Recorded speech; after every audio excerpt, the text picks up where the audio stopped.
আজকের ক্লাসে আমরা বিবি কুন্ডু টেস্ট পেপারের হিসাবশাস্ত্র বা অ্যাকাউন্টেন্সির যে সাজেশান, সেই সাজেশানের পর্ব 2 নিয়ে চলে এসেছি। আজকের ক্লাসে আমরা সাজেশানগুলোর সমাধান করব, ব্যাখ্যা করব এবং অল্টারনেটিভ কী প্রশ্ন আসতে পারে সেগুলো নিয়েও আলোচনা করব। আর যখনই সাজেশান ক্লাস আমরা আনবো, খাতা পেন নিয়ে তোমরা বসে যাবে, কারণ এইগুলো তোমাদেরকে ভালো করে প্রিপারেশান করতে হবে এবং অল্টারনেটিভ কি বলছি, কি পয়েন্ট আউট করছি সেগুলো কিন্তু তোমাদেরকে খাতায় লিখে রাখতে হবে, যাতে তোমাদের প্রিপারেশান 100% স্ট্রং বা 100% শক্তিশালী হয়। আর তোমরা ভিডিওটা স্কিপ করবে না, শেষ পর্যন্ত দেখবে, কেন ডিবেঞ্চারের অঙ্ক কিন্তু অনেক ছেলেমেয়েদের আটকে যায়। সেই অঙ্ক আমরা একেবারে সংক্ষেপে সরলভাবে কিভাবে তাড়াতাড়ি সমাধান করতে পারবে উচ্চ মাধ্যমিক পরীক্ষায় সেগুলো আলোচনা করব। তো আজকে ক্লাসটা আমরা শুরু করছি। আর শুরু করার আগে জানিয়ে দিই, তোমরা চ্যানেলে অবশ্যই সাবস্ক্রাইব করে রাখো, নোটিফিকেশান অন করে রাখো, কারণ আগামী দিনে আরও ভিডিও আসতে চলেছে। প্রথম প্রশ্ন, কোন ডিবেঞ্চার 2013 সালের কোম্পানি আইন অনুযায়ী ভারতে আর বিলি করা যাবে না? উত্তর হচ্ছে অপরিশোধযোগ্য বা অপরিশোধনীয় ডিবেঞ্চার। 2, নিচের কোনটি যৌথ মূলধনী কোম্পানির বৈশিষ্ট্য নয়? অসীম দায় হচ্ছে যৌথ মূলধনী কোম্পানির বৈশিষ্ট্য নয়, কারণ শেয়ার গ্রহীতারা তাদের শেয়ার যে মূল্য, সেই মূল্য প্রদান পর্যন্ত দায়বদ্ধ থাকে, তারপর বাকি কোম্পানির কাজকর্মের জন্য দায়বদ্ধ থাকে না। 3, জনসাধারণকে শেয়ার ক্রয়ের আমন্ত্রণ জানানোর জন্য সর্বজনীন কোম্পানি যে দলিল প্রস্তুত করে তাকে কি বলা হয়? উত্তর হচ্ছে বিবরণী পত্র বলা হয়। আচ্ছা, 4 প্রশ্ন, কোনো কোম্পানি কর্তৃক বিলিখিত ঋণপত্র কি? দেখো, ঋণপত্র কি? তুমি যদি কোনো কোম্পানিকে ঋণ দাও, তাহলে সেই ঋণের প্রমাণপত্র হিসাবে তোমাকে এই ঋণপত্র দেয়া হয়। এই ঋণপত্রকে ইংরেজিতে বলা হয় ডিবেঞ্চার, আর ডিবেঞ্চার হচ্ছে কোম্পানির লায়াবিলিটি বা দায়।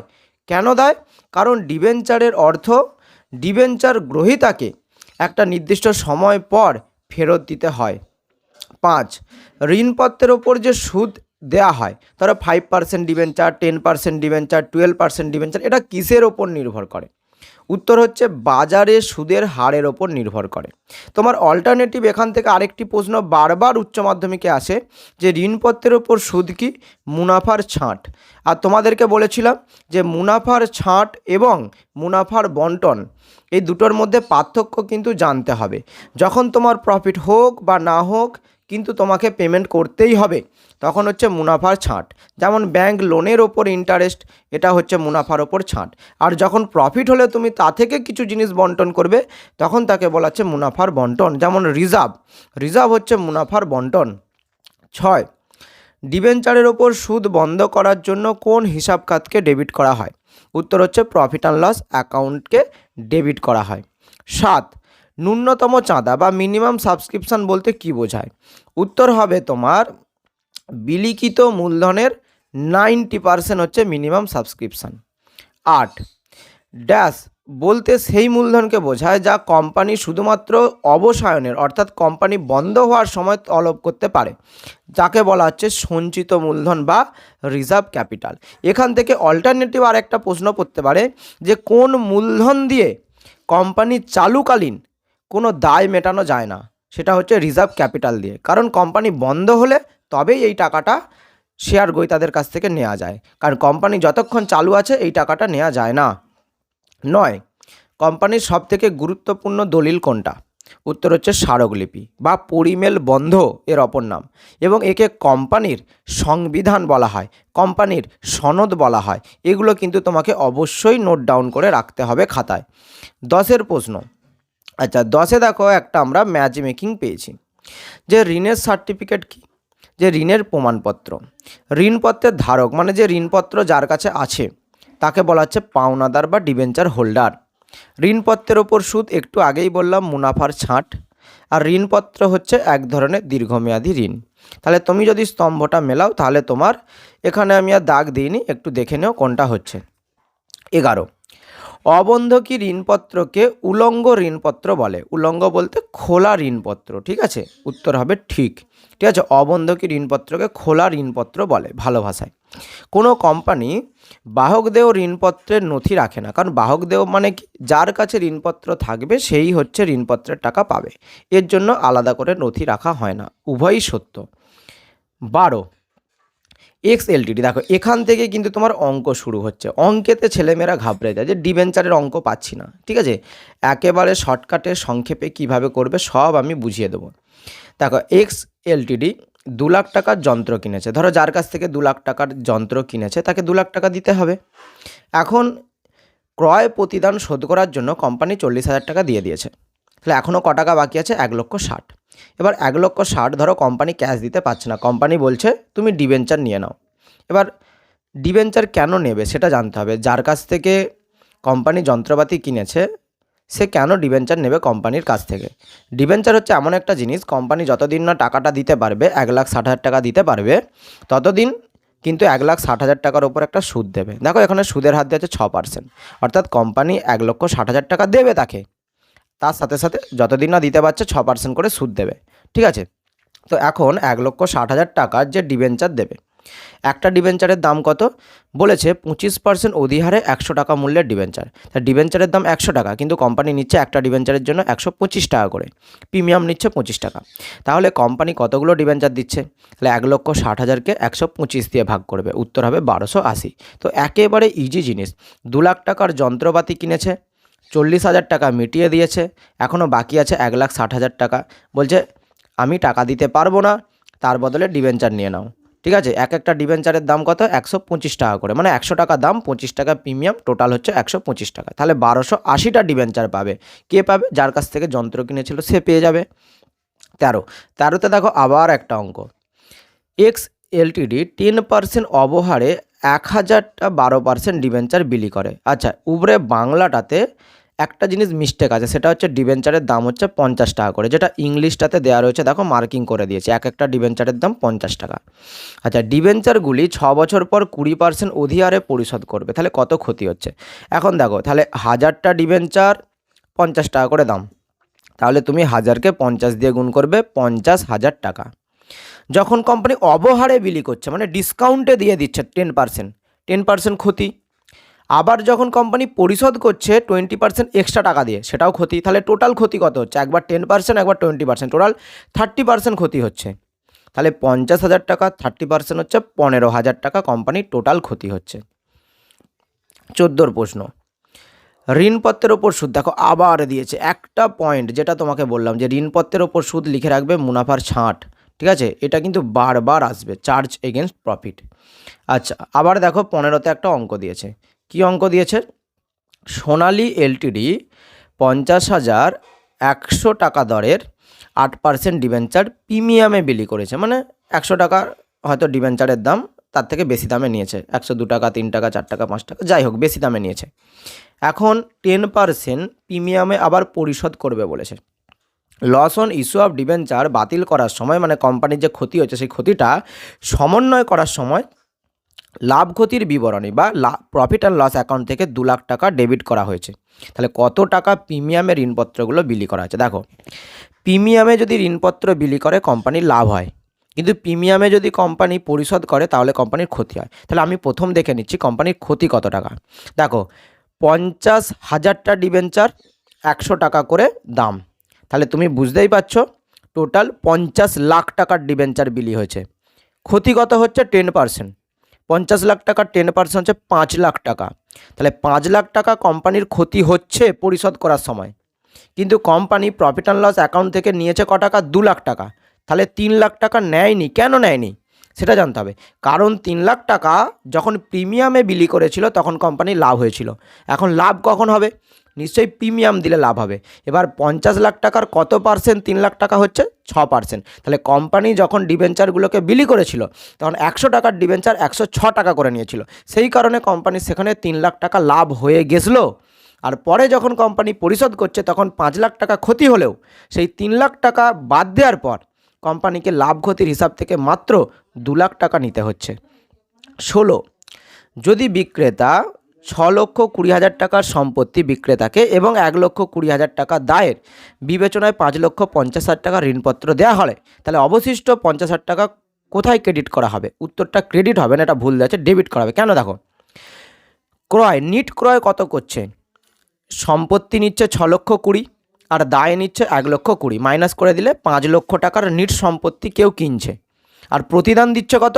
5,50,000। তাহলে যখন ক্রয় করছে কম, প্রতিদান করছে বেশি, তখন সেটাকে আমরা গুডউইল বলি। 50,000 টাকা কেন এক্সট্রা দেবে? তোমাকে যদি বলি যে তুমি একটা বই আমার কাছ থেকে নাও, 100 টাকা দামের বই, আমাকে 150 টাকা দাও, তুমি আমাকে 50 টাকা কেন দেবে? ঠিক আছে, তাহলে এখানে কোনো কোম্পানির কাছ থেকে সম্পত্তি এবং দায় নিচ্ছে, তার থেকে বেশি প্রতিদান দিচ্ছে। এই প্রতিদানটা কেন দিচ্ছে? এটা সুনাম বা গুডউইলের জন্য ধরা হয়।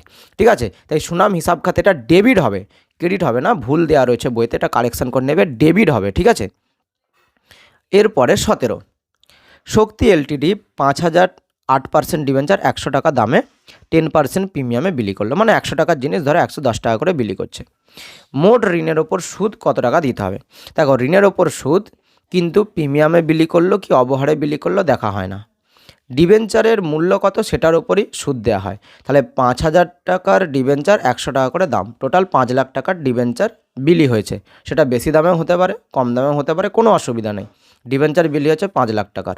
এই 5,00,000 টাকার 8% মানে 40,000 টাকা কোম্পানিকে সুদ দিতে হবে।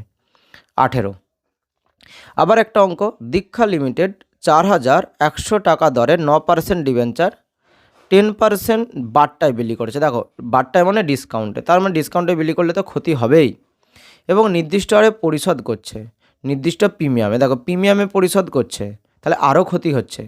এখন লস অন ইস্যু ডিবেঞ্চার যদি 60,000 টাকা হয়, তাহলে প্রিমিয়ামে পরিশোধ কত? তাহলে প্রথমে তুমি কোনো জিনিস ডিসকাউন্টে বিলি করলে ক্ষতি হলো 10%, আবার বলছো পরিশোধ করার সময় আমি প্রিমিয়ামে পরিশোধ করব, সেখানে ক্ষতি হচ্ছে। তাহলে আমি প্রথমে দেখে নেবো যে ডিবেঞ্চার কত টাকার। 4,000টা ডিবেঞ্চার 100 টাকা, 4,00,000 টাকা লিখে দিলাম। দেখো, প্রথমে ডিসকাউন্টের সময় ক্ষতি হচ্ছে কত? 10%, 40,000 টাকা ক্ষতি, কিন্তু বলেছে টোটাল ক্ষতি 60,000, তাহলে আর 20,000 টাকা কিসে ক্ষতি হচ্ছে? প্রিমিয়ামে পরিশোধ করার সময় 20,000 টাকা ক্ষতি হচ্ছে।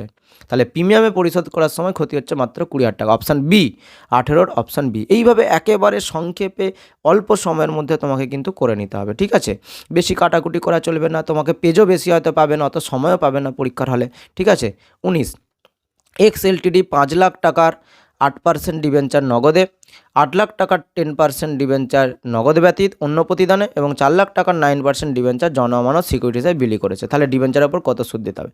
দেখো, 5,00,000 টাকার ওপর 8% সুদ দিতে হবে, মানে 40,000। 8,00,000-এর ওপর 10% দিতে হবে, তার মানে ধরো 80,000। আচ্ছা, যেটা 4,00,000 টাকার 9% ডিবেঞ্চার আছে, এটার ওপর সুদ হবে না কেন সেটা জানতে হবে।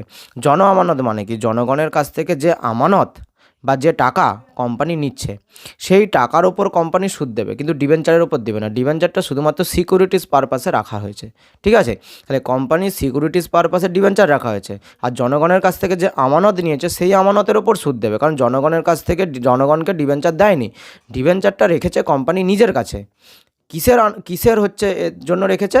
যে যারা জনগণ তারা হচ্ছে আমাদেরকে টাকা দিয়েছে, যেমন আমরা ব্যাংকে টাকা দিই, ব্যাংকে টাকা দিলে আমরা তাকে বলি ডিপোজিট বা আমানত। ঠিক আছে, তেমনই জনগণ কোম্পানিকে যদি টাকা দেয় তাকে হচ্ছে আমানত, সেই টাকার ওপর কোম্পানি সুদ দেবে। ঠিক আছে, তাদেরকে ডিবেঞ্চার বিলি করেনি, ডিবেঞ্চারটা নিজের কাছে সিকিউরিটিস পারপাসে রেখেছে। তাহলে টোটাল হচ্ছে তোমার 1,20,000 টাকা। ঠিক আছে, যেটা তোমার 19-এর অপশান বি হবে সঠিক উত্তর, 1,20,000 টাকা। 20, নিচের কোনগুলো মিথ্যা? ঋণপত্র গ্রহীতারা কোম্পানির পাওনাদার, এটা সত্য। কোনো কোম্পানি বিলি করা ঋণপত্র অচলতি সম্পত্তি দেয়। দেখো, ঋণপত্র কোনো দিন সম্পত্তি হয় না, সেটা চলতি হোক আর অচলতি হোক। ঋণপত্র সবসময় লায়াবিলিটিস বা দায় হয়, তাই এটা মিথ্যা। ঋণ গ্রহীতারা সুদ পাওয়ার অধিকারী, ঠিক। ঋণ রূপান্তরযোগ্য ঋণপত্র বলতে সেই ঋণপত্রকে বোঝায় যা একটি নির্দিষ্ট সময় পরে নগদে রূপান্তর হয়ে যায়। ভুল। রূপান্তরযোগ্য ঋণপত্র মানে কি? যে ঋণপত্রকে পরে আমরা শেয়ারে কনভার্ট করতে পারবো। ঠিক আছে, নগদে নয়। নগদ তো এমনিই হয়ে যাবে, আমি ঋণপত্র কিনলে 5 বছর 10 বছর পর এমনিই কোম্পানিকে টাকা ফেরত দিতে হবে, ক্যাশ টাকা আমি পেয়ে যাব, কোনো অসুবিধা নেই। তাহলে অপশান 2 এবং 4 দুটো হচ্ছে আমাদের ভুল, অপশান ডি হচ্ছে তাহলে এখানে উত্তর। সর্বজনীন কোম্পানির পরিচালকদের পারিশ্রমিক মোট মুনাফার কতটার বেশি হতে পারে না? উত্তর হচ্ছে 11%-এর বেশি হতে পারে না। 22, ঘরোয়া কোম্পানি কারবার শুরু করতে পারে বা কাজ শুরু করতে পারে কখন? রেজিস্ট্রি হয়ে গেলে। সর্বজনীন কোম্পানি কিন্তু পারে না। সর্বজনীন কোম্পানির ক্ষেত্রে রেজিস্ট্রি হয়ে যাওয়ার পরেও কাজ চালু করার একটা অনুমতিপত্র পেতে হয়, কিন্তু ঘরোয়া কোম্পানির সেটা দরকার হয় না। 23, অনুমোদিত মূলধনের যে অংশ জনসাধারণের কাছে বিক্রয়ের জন্য বিলি করা হয় তাকে কি বলা হয়? উত্তর হচ্ছে বিলিযোগ্য মূলধন বলা হয়। 24, ইকুইটি শেয়ার কোম্পানির মূলধনের কাঠামোর নমনীয়তা ক্ষুণ্ণ করে, মানে বাধা দেয়। ঠিক কেন? কারণ ইকুইটি শেয়ার তো আর দেখো পরিশোধ করা যায় না, কোম্পানি যতদিন না বন্ধ হয় পরিশোধ করা যায় না ইকুইটি শেয়ার। ঠিক আছে, অন্য তুমি যদি ঋণপত্র ডিবেঞ্চারের মাধ্যমে টাকা সংগ্রহ করো, ব্যাংক থেকে লোন নিয়ে টাকা সংগ্রহ করো, সেইগুলো পরিশোধ করা যায়, রূপান্তর করা যায়, ইত্যাদি ইত্যাদি করা যায়, কিন্তু ইকুইটি শেয়ার মূলধন কাঠামোর নমনীয়তাকে ক্ষুণ্ণ করে দেয়। কেন? তার দাবি কেন? কারণ কোম্পানির জীবনদশা ইকুইটি শেয়ার পরিশোধ করা যায় না। ঠিক, তাহলে এ এবং আর উভয়ই সত্য এবং সঠিক ব্যাখ্যা। আচ্ছা, এরপরে রয়েছে তোমার 25। 25-এ দেখো একটা স্তম্ভ মেলানো রয়েছে, স্তম্ভ 1 এবং স্তম্ভ 2। জনসাধারণের জন্য প্রস্তাবিত শেয়ার, এটাকে বলা হচ্ছে বিলিখিত মূলধন। সর্বাধিক সংখ্যক শেয়ার, এটা হচ্ছে তোমার অনুমোদিত মূলধন। অপশান সি, জনসাধারণকে অবন্টিত শেয়ার হচ্ছে গৃহীত মূলধন। আর অতলবী মূলধন, যেটা আমরা তলব করছি না, কোম্পানি বন্ধ হলে একেবারে তলব করব, সেটা হচ্ছে সংরক্ষিত মূলধন বা রিজার্ভ ক্যাপিটাল। ঠিক আছে, তাহলে এখানে অপশান তোমার ডি মিলছে। 26, স্মারকলিপি নিবন্ধন করা ঐচ্ছিক। ভুল, কারণ স্মারকলিপিটাই তো মেন, স্মারকলিপিটাই তো কোম্পানির সংবিধান। এটা রেজিস্ট্রি না করলে ঘরোয়া কোম্পানি হোক বা তোমার সর্বজনীন কোম্পানি হোক, কেউ কিন্তু তার রেজিস্ট্রি করতে পারবে না। তাহলে প্রথম হচ্ছে ভুল। আচ্ছা, পরিবার নিয়মাবলী বাধ্যতামূলক, এটাও ভুল। ঠিক আছে, তাহলে যেটা উল্টো হতো, মানে এটাকে যদি উল্টো জায়গায় দিতাম, স্মারকলিপির জায়গায় পরিমেল, পরিমেলের জায়গায় স্মারকলিপি, তাহলে দুটোই সত্য হয়ে যেত, কিন্তু এখানে দুটোই সত্য হলো না, দুটোই হচ্ছে মিথ্যা। 17, অবহারে শেয়ার বিলি উল্লেখ করা আছে কত নম্বর ধারায়? ধারা 52-তে। আর একটা নোট লিখবে, সরি, অধিহারে, যেটা 27-এ আছে অধিহারে। অধিহারে মানে প্রিমিয়াম, প্রিমিয়ামে শেয়ার বিলি তোমরা করার বিধি লেখা রয়েছে ধারা 52-তে। আর একটা নোট দিয়েছি দেখো, অবহারে মানে ডিসকাউন্টে বিলি করার ধারা হচ্ছে তোমার 53-তে। তো তোমাদেরকে বলছি তোমরা চ্যানেলটা সাবস্ক্রাইব করে রাখো, আর তোমাদের টার্গেট দিলাম হচ্ছে 30টা লাইক। ঠিক আছে, আমরা পার্ট 3 যতটা তাড়াতাড়ি সম্ভব, ঠিক আছে, নিয়ে আসবো শুধুমাত্র তোমাদের জন্য। আজকের জন্য এতটাই, ধন্যবাদ।